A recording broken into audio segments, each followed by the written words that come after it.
Hello and welcome to our lesson on solving by factoring.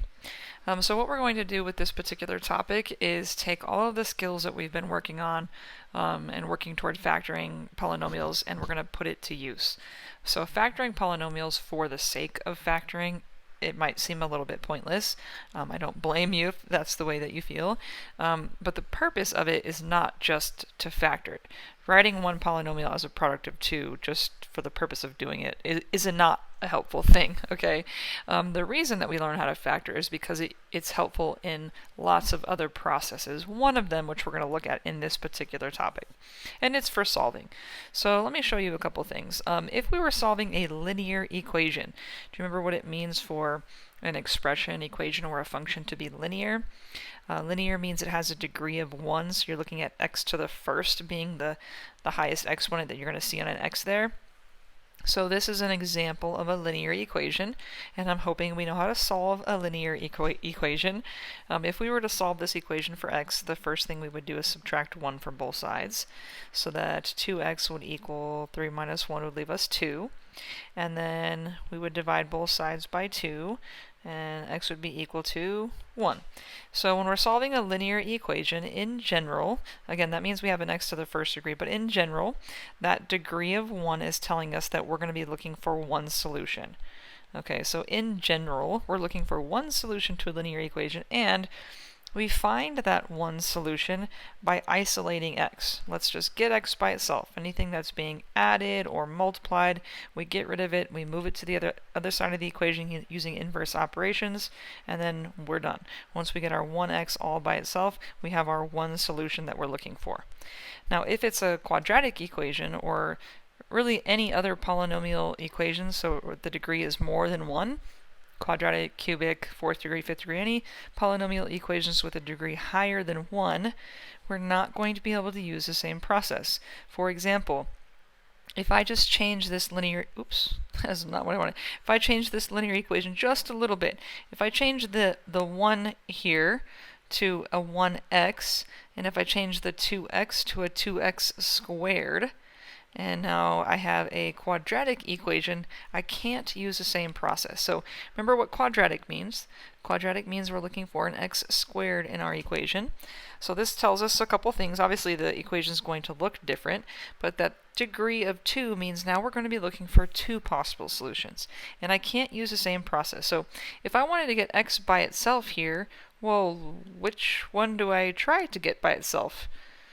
Yeah, it's impossible to get 1x by itself when there are two separate x's in your equation. Now, if it was, let's say, a 2x and a 3x equal to 3, these two x's aren't a problem because these like terms could be combined to make 5x, and now I have one x that I could get by, or one term with an x that I could get by itself.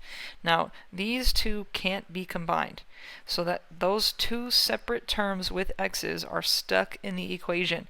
So again, I can't just get x by itself, so I have to use a different process, and guess what? The process is factoring, okay? So let me show you. Here's another one. Here's a quadratic equation. I know it's quadratic because it's got a degree of 2, and that degree of 2 tells me that I'm going to be looking for two solutions to this equation.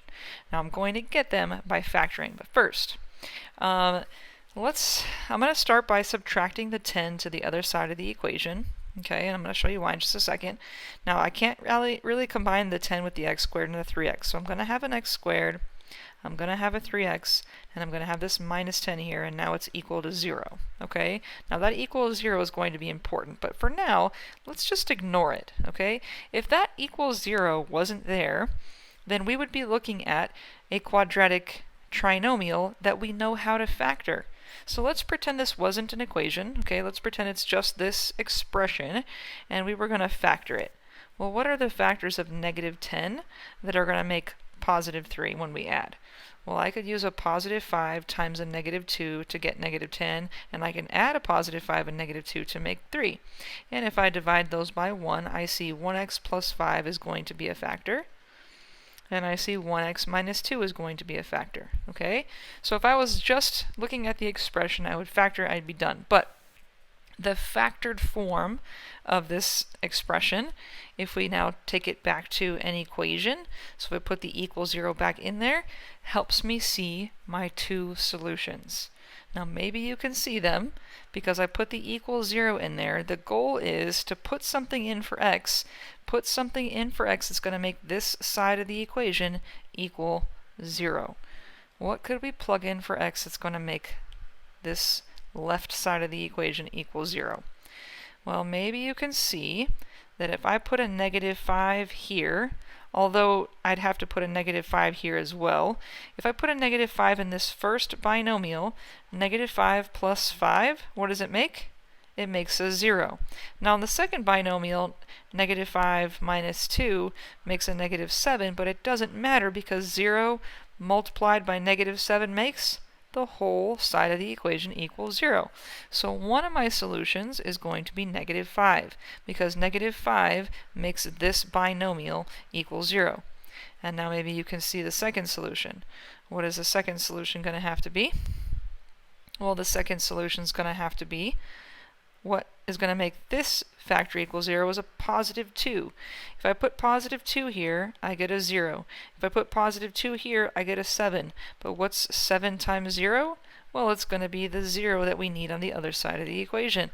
So if I have my equation in factored form, my solutions are going to be the values that make each of the factors equal 0. If I can make just one piece equal 0, we're using, I think it's common sense, but it's called the zero factor property. It says anything times 0 is 0. So if I can make just this one factor equal 0, then I make the whole side of the equation equal 0. Or if I can make just this factor equal 0, I can make the whole side of the equation equal 0. Okay?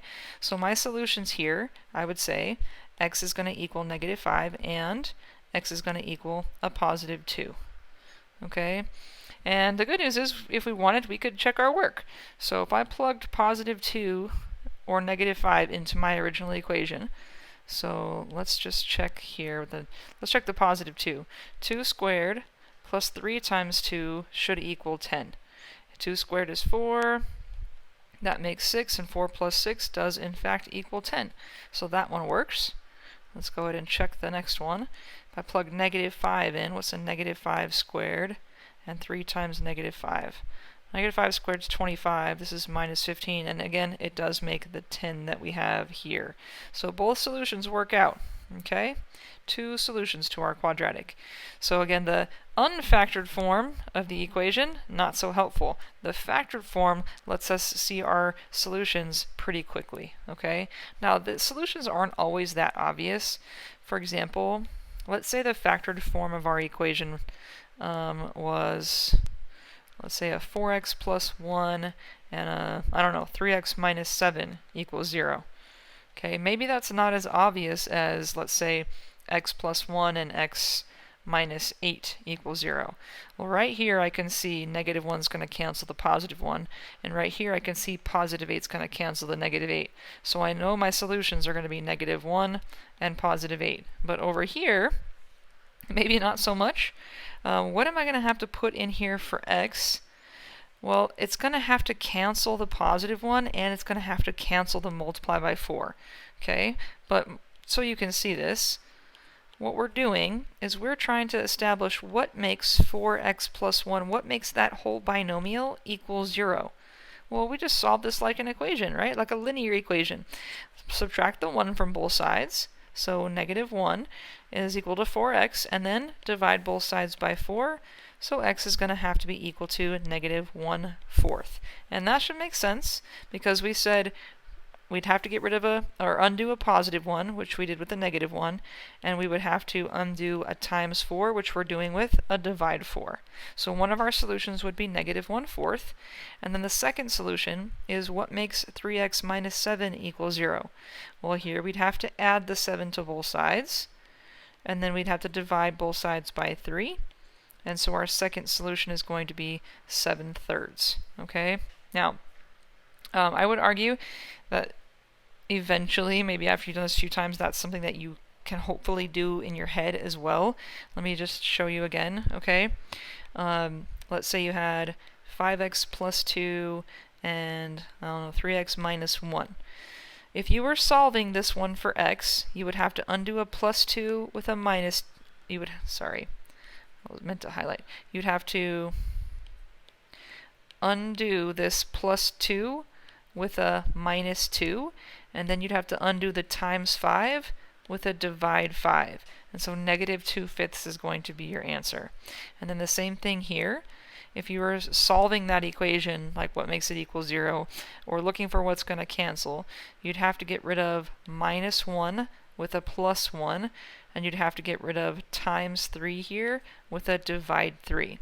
So negative 2/5 and positive 1/3 would be the solutions. Now, you don't have to skip, if you want to figure out what makes 5x plus 2 and 3x minus 1, what makes each of the factors equal 0, you can go ahead and solve the equation. Subtract the 2 over, divide the 5 over, you're going to end up with the same answer, but you want to be as efficient as possible moving forward, so if you can shortcut some of the processes, it's totally okay to do that as long as you understand what you're doing. Okay? So, let's go back to our notes here.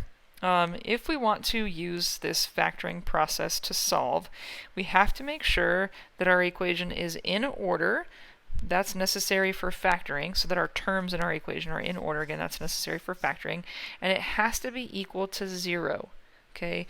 We have to have the 0 on the one side of the equation in order for the 0 factor property thing to work on the other side. And that's technically our standard form for our polynomial equations, is descending order equal to 0. And then we're going to factor.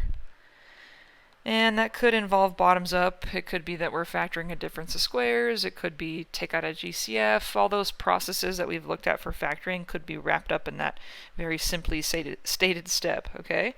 And then we want to make each factor, each of those pieces, equal to 0 to figure out what our solutions are going to be.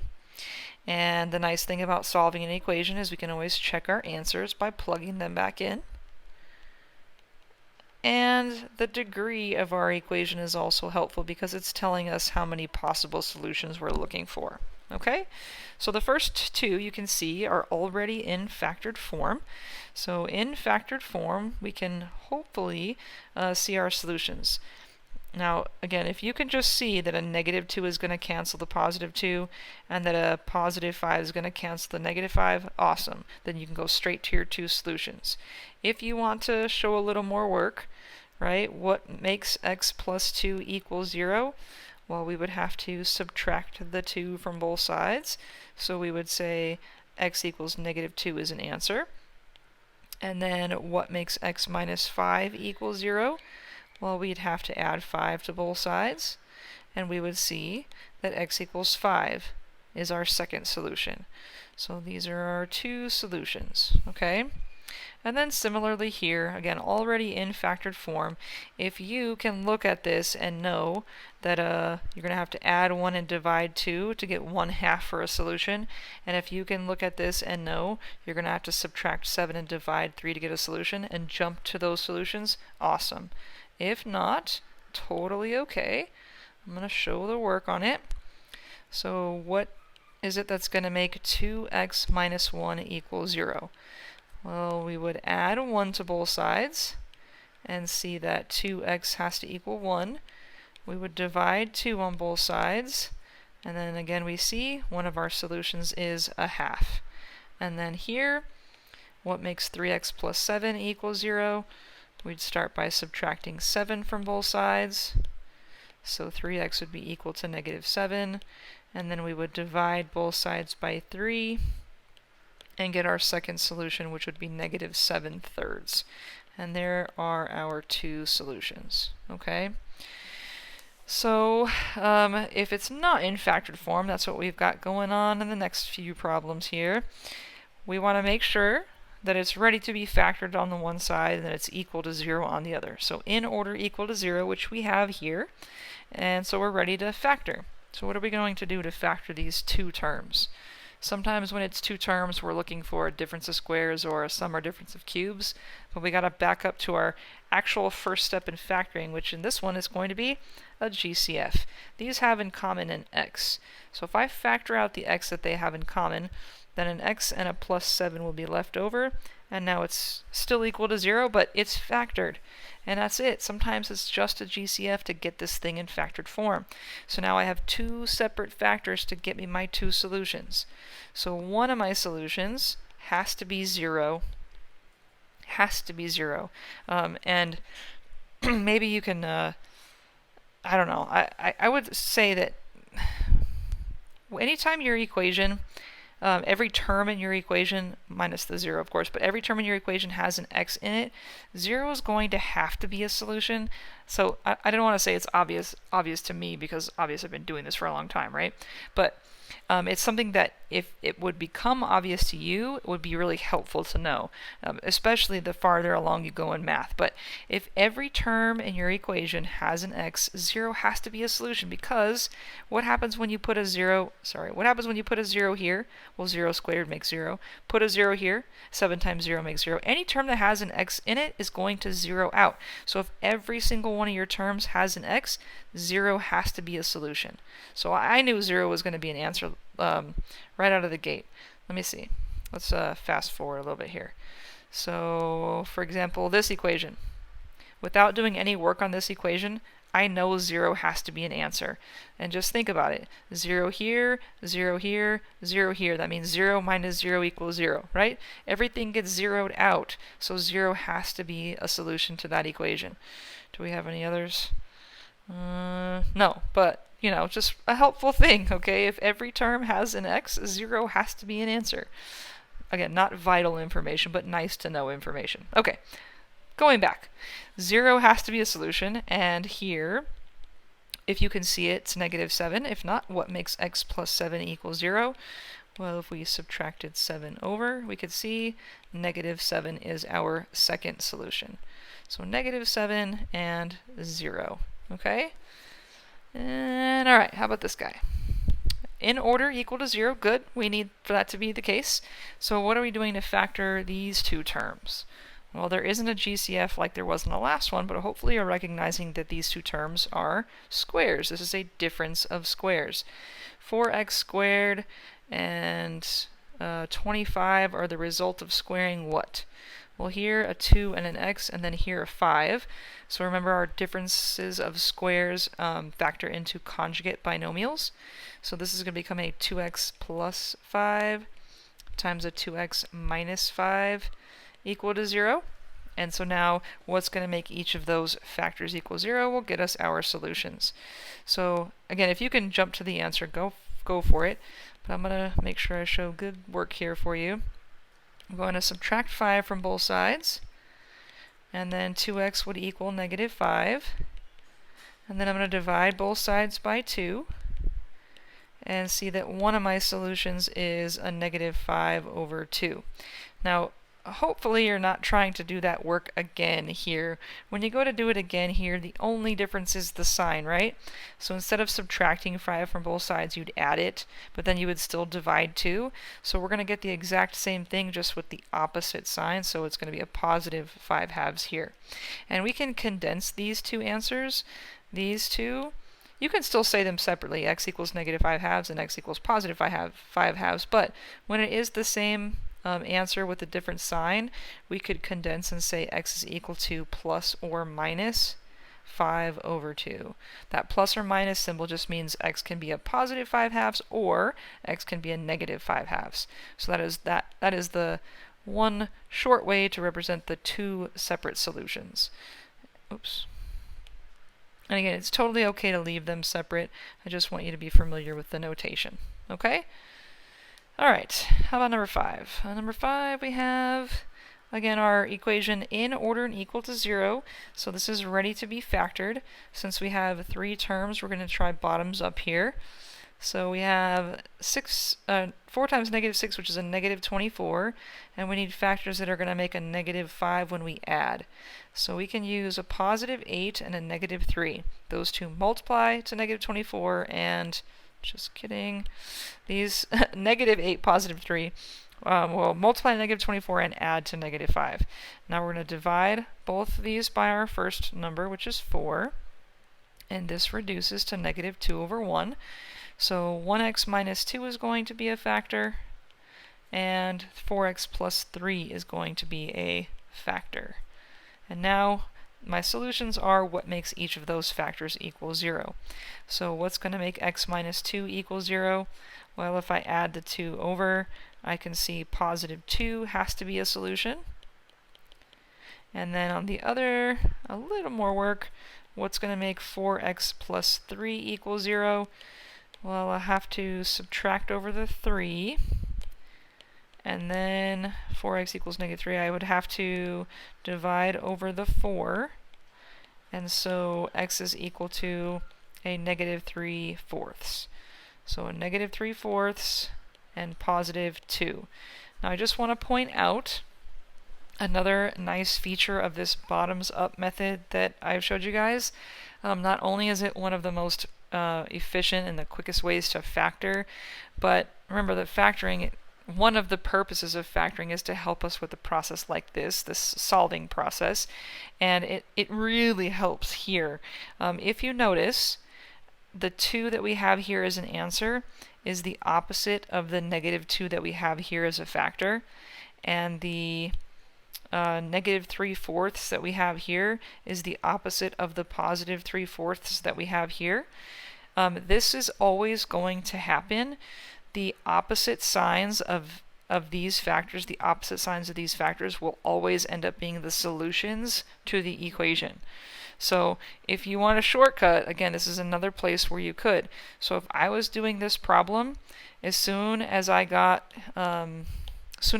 these fractions reduced, I know that positive 2 and negative 3/4 are going to be my two solutions. So again, another place for you to shortcut if you're comfortable taking shortcuts. If you think that's going to confuse you, then don't do it. Okay? So the opposite signs of these numbers, the opposite signs of these reduced fractions are the solutions. So again, another place for you to take a shortcut if you're comfortable with it. If you don't like shortcuts and then you get confused on when to shortcut and what not, then when not to, then don't do it. Okay? But for me, I already know what's going to happen, and so if you're comfortable with it, then by all means use it. Okay? The opposite signs of these reduced fractions are going to be your solutions every time. All right, here's one for you to try. So if you're feeling comfortable with what we're doing so far, then give it a shot. I'm going to scooch this up a little bit. Oh, not what I wanted. Sorry. I have problems, people. Okay, so again, if you feel comfortable, give this a try. Otherwise, this looks just like the last one. In order equal to 0, I'm going to use bottoms up. So 2 times negative 3. 2 times negative 3 is going to be negative 6. Factors that make positive 1 in the middle are going to be 3 and negative 2. Those are going to be divided by 2. That's going to reduce. And right here is where I would stop. I know by looking at this that negative 3/2 is going to be an answer, and that positive 1 is going to be an answer. And if you're comfortable with that, cool. If not, let's keep going. Okay, 2x plus 3 is gonna be a factor, and 1x minus 1 is going to be the other factor. And so what makes 2x plus 3 equal 0 will give us one of our solutions. If we subtract 3 and divide by 2, then we're looking at, again, a negative 3/2 as an answer. And then this one's a little easier to solve. All we have to do is add the 1 to both sides, and we can see x equals positive 1 is going to be our second solution. And I've said all along that, well, I said in the beginning, but I haven't checked all along, that we could plug our answers back in to check them. I think I showed you one, but I want to show you how you could use your calculator to verify your answer. Like, I don't want to verify negative 3/2 by hand. And honestly, in your practice problems, maybe you're not verifying all your answers. But if you're like taking a quiz where it's worth a little more your grade, you should probably verify. So let's verify the negative 3/2. To verify, I have to replace the x here and here with -3/2. So I'm going to use my calculator to do this. 2, and then in parentheses, I'm going to put in my -3/2, and then that's supposed to be squared, plus, again, my parentheses for x, which again is -3/2. And then if I subtract 3, I should get to 0, and look, I do. So I verified that that's correct. And now that I've typed that in there, it'd be really easy to take the -3/2 out and just put in the +1 to verify that solution as well. So I'm going to take out the -3/2 and put in the +1, and boom, that equals 0 as well, which was, remember, exactly what we wanted that to be. So we can use our calculator to verify if we don't want to verify by hand. Okay? Get rid of my extra highlights. Okay, so there it is. These ones are what I would call straightforward solving. Everything is already set for you to solve. They're in order equal to 0. Obviously not always going to be the case. Did I erase? Nope. Gosh. Okay. All right, so let's look at something like number 6, where it's in order but not equal to 0. What we want to do is get all the terms on one side of the equation so that it's ready to be factored. So it doesn't matter which way you move things, but I like to take stuff to the left. So I'm going to add x squared to both sides, and I'm going to subtract 34 from both sides. Let me do this in 2 steps because it's squishy. So here, x squared plus x squared, if I have one and I add another, that gives me 2x squareds. And I guess I could do this with 2 colors. Yeah. I still have a -16, I still have an equal, I still have a 34. Alright, now I want to move the 34 over. So, I should have done this in another color. Sorry. I'm sure you're following. You're like, just keep going. Okay, subtract the 34 over. So now I have 2x squared minus, that's going to be 50 altogether, equal to 0. Okay, so when you have terms on both sides, you don't have the 0 that you need on the one side. Move everything over. Just make sure that when you move stuff that you are combining like terms, okay? Not putting stuff together that doesn't belong together. So now we're here, in order equal to 0, ready to factor. And these two terms have a GCF, so let's take that out. That's going to leave us x squared minus 25, and that's a difference of squares. This is x squared minus 5 squared, which means we're going to factor into 2, and then an x plus 5 and an x minus 5. And now, hopefully, you can quickly see your solutions. Now, we do have 3 factors, but remember, our degree is telling us we're looking for 2 solutions. So be careful. This extra factor doesn't produce an extra solution. Think about that, right? If we're trying to figure out what makes each factor equal 0, is it possible for 2 by itself to equal 0? No. So that doesn't produce an answer. But -5 will, and +5 will. So we could say x is going to equal, again, plus or minus 5 would be our condensed way to give those 2 solutions. Okay? Alright, here's one where we're finally going to be getting a different amount of solutions. 3 solutions on this one, more than the 2 that we've had in the others. And one of them you should know right away, because every single term has an x. 0 has to be an answer. So we can just keep that in the back burner, okay? We still need this in order equal to 0 in order to factor and solve. So I'm going to subtract the 9x squared over, but I can't combine it with either of these terms. None of them are like terms, so I just need to make sure that they go in order. So 3x cubed, the negative 9x squared should go in the middle, then the minus 30x. Now it's all equal to 0, which is what we needed. These 3 terms have in common a GCF of 3 and x, so we're going to factor that out. That's going to leave us x squared minus 3x minus 10 equal to 0.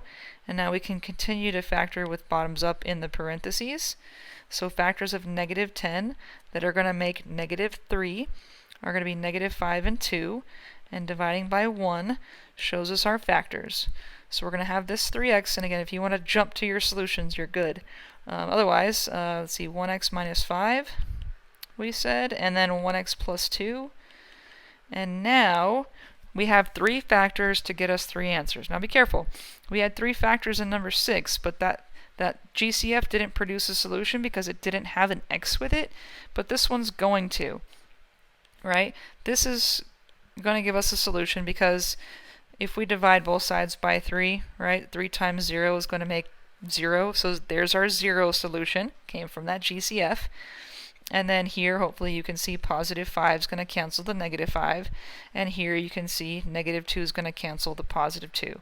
So 0 and 5 and negative 2 are our 3 solutions. Okay? Alright, here's one for you to try.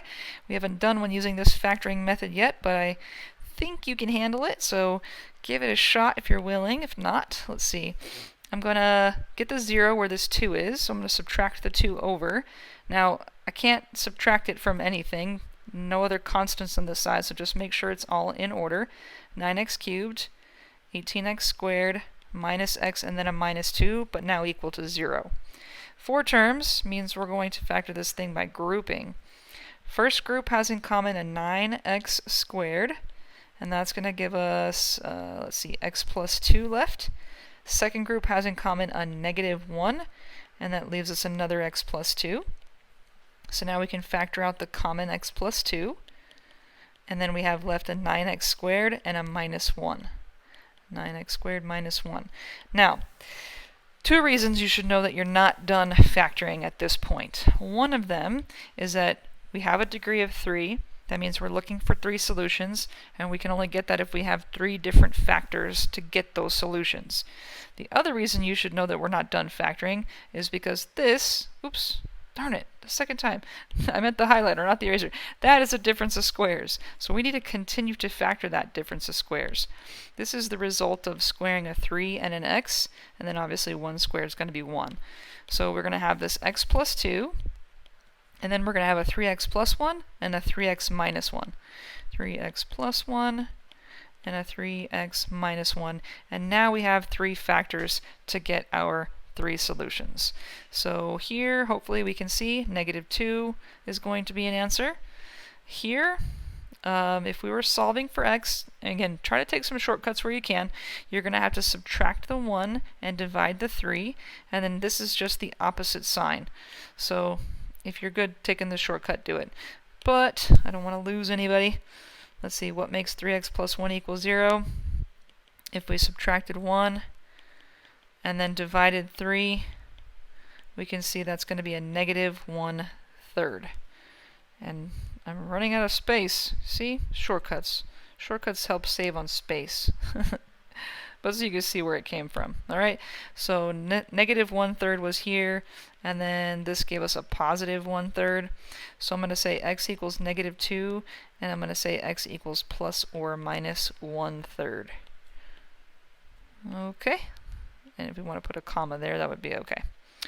Alright, got another one. Ooh, this is a tricky one. My favorite. No. So this is tricky because it sort of looks done, right? This side's in factored form, but we don't have a 0 here. We've got a 9. So can I just make each factor equal 9?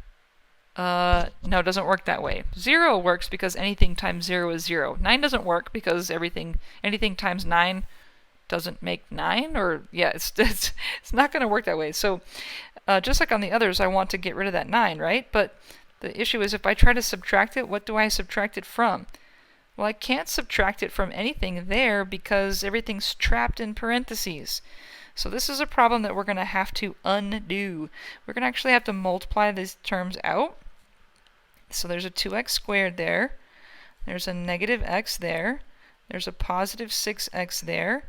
And then a minus 3 there. And now I have somewhere to subtract the 9. I can subtract the 9 from the 3. So what I'm looking at is a 2x squared. These like terms go together to give me a positive 5x. And then the negative 3 and negative 9 makes a negative 12. Now in order and equal to 0. Okay, so we have to like undo it and then redo it. Now, bottoms up. Let's see, 2 times negative 12 is negative 24. I can use 8 and negative 3 to get that positive 5 in the middle. I'm going to divide by 2. This reduces. And so I can see my solutions, negative 4 and positive 3/2, but let's continue the work here. 1x plus 4 is a factor, and 2x minus 3 is a factor. So negative 4 is a solution, and positive 3/2 is a solution. Okay, not so bad. Alright, how about this one? This one is a lot like the last one, where I need a 0 where I have the 1. So I'm going to have to subtract the 1, but I can't because the parentheses trap those terms on the other side. So just be careful. 3x plus 1 squared means I got to multiply it by itself. So I'm going to do that. That way I can have a place to bring the 1 over. 3x times 3x is going to be 9x squared. 3x times 1 is 3x. 3x times 1 is still 3x. And then 1 times 1 is 1. And I still have the 1 on the other side. Now I can subtract it over. And what happens is it cancels on both sides, right? So we're left with a 9x squared.